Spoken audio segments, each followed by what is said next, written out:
3, 2, 1. Typical.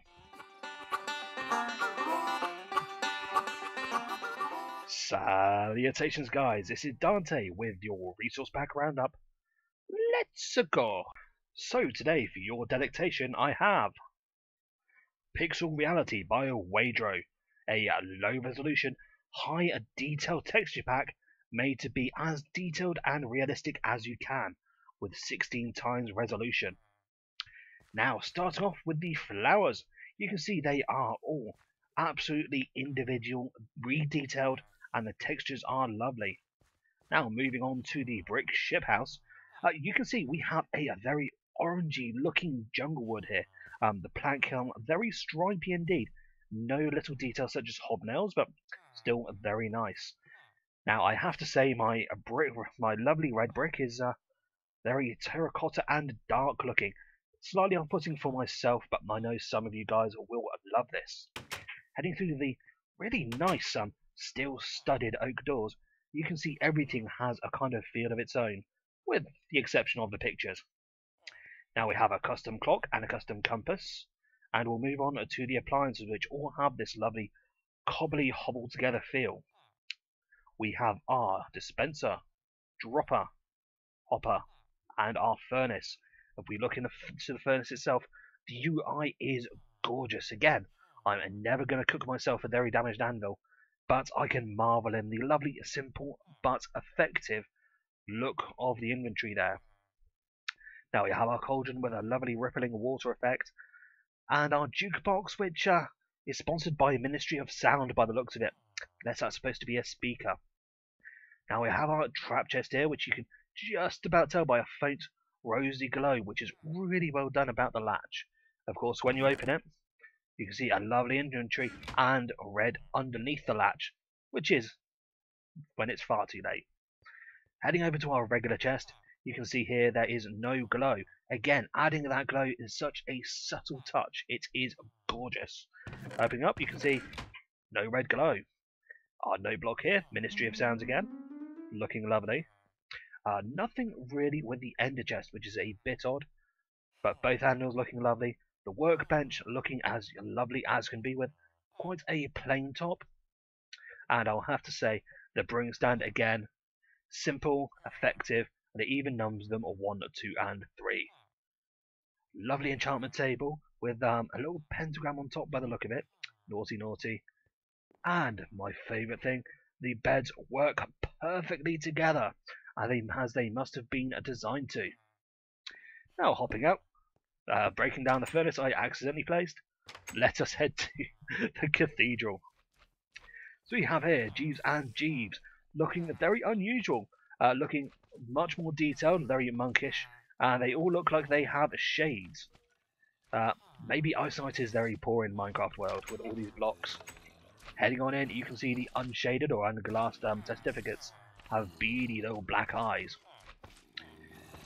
Now, one thing to note in this pack is the creepers are semi-transparent and leaf looking.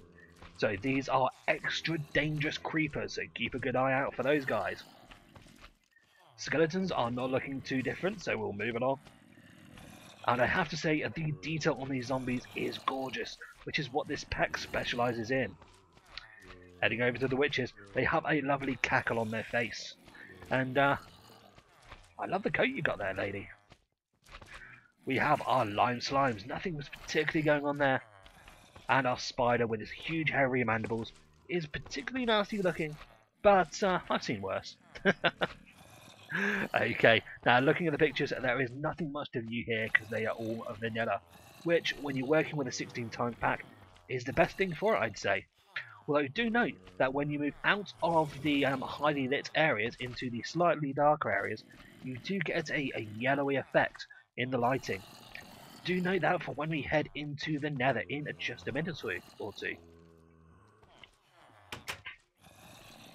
Heading on up, not too much more to look at here with the yellowish lighting and the regular vanilla pictures, so we'll move on and look at the coloured glass. Now I'd have to say some of the glass is harder to see through than others, some of it is a bit too grungy and you can't make much out. Now, while this might be lovely for some, for myself, I do like to see what's on the other side of the glass. Oh, and Fire Torch fans. Oh, that's a nice one. Heading on down, we have our mushrooms of evil with their beady little eyes. Although they do look like some sort of Mexican wrestler in this look. I love the very tall but flat looking mushroom. They are lovely. Now this is a very basic pack, so it's not meant to have random mods, and it definitely doesn't. Again, maybe this is the bad guy wrestler. I do like the cows. The sheep, looking derpy as a sheep would look. And the pigs. Well, they're cute, but not too remarkable. I'm not going to keep your time on something which isn't really the best thing in the pack. Now you can have a look in here. All of the island golems are looking very beefy, very muscular. If he turns around, you can see his abs. He's been working out, mate. The little patchwork here, I have to say, I absolutely love the vines popping from the ground into the pumpkin's noses. And those faces, although they're all the same, do really bring a smile to my face. That's absolutely lovely. Now, having a look at the animals, they're Thebastian looking customized as heck, with glowing red demon eyes. And Alita has a custom skin as well, looking lovely. And it is unusual for cats to get any customization. They're normally the one thing left out, so definitely props to Wajo for that. Now again, we've got that hobbly cobbled together look for our sticky piston with a globular blob on top, very light green. A puff of random particles there, and it is a gorgeous looking piston. We've got our TNT here, tightly packed, no writing on it this time as opposed to the last pack, and our redstone lamp here looks very grungy, greeny and dirty, and not too much better when it's lit up, but that is lovely. Now with the beacon, I'm not going to jump into the beacon because just plain blue. Not much going on there, but with so much else going on in the pack, I think leaving out a beacon is not the worst crime in the world. Let's head on down to the Cave of Wonders. Here we are, and it is wondrous indeed.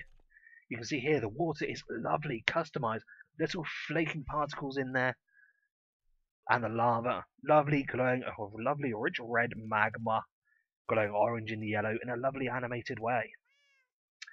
Now, heading through, you can see all of the stone here. I won't spend too long on it because you can get a good idea of it here. But do look at these ores, all individual, all with their own patterns. They look lovely. And diamond is diamond shape. Big thumbs up, Wadro. Now, here we have our different woods here. You can see all the leaves are individual, which is an absolutely lovely touch.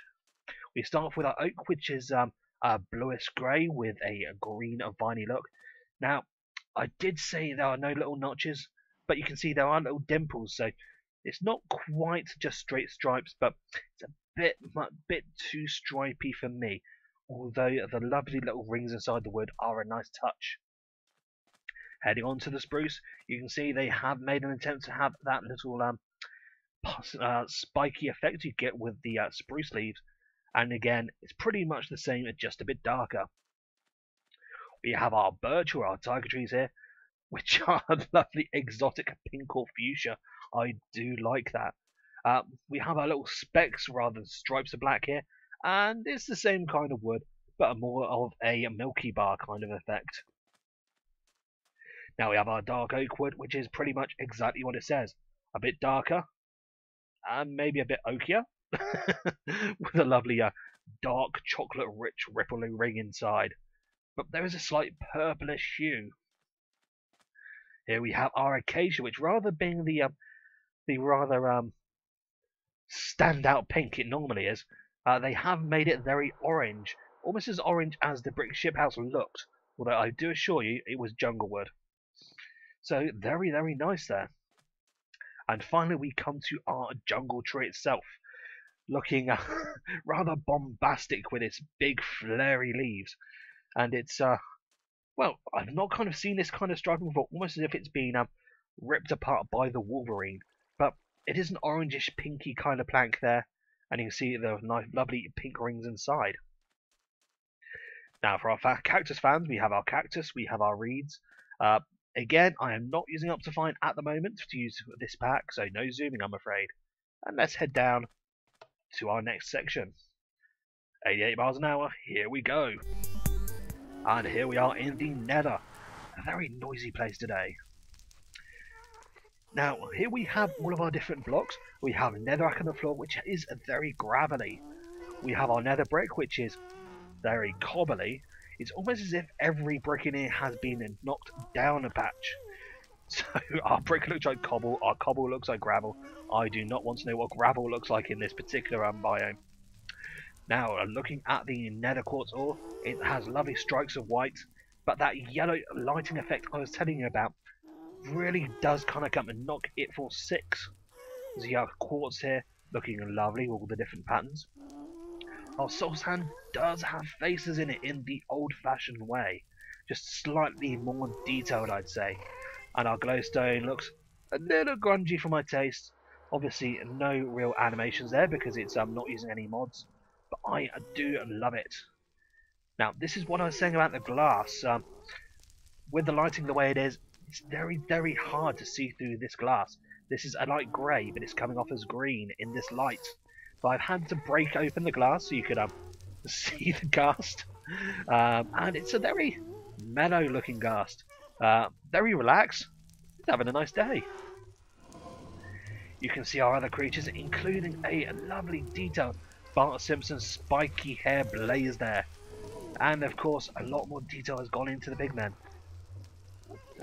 Having a look at our Endermen there, you can see they are looking evil as heck, extra scary, and those custom particles are a delight. For our Torch fans, you can have a little foregasm there, or nerdgasm if you like, while we have a look at the nether itself. Now you can see there that we have that cobbly effect for the nether brick, but everything is cohesive and lovely. Everything works together.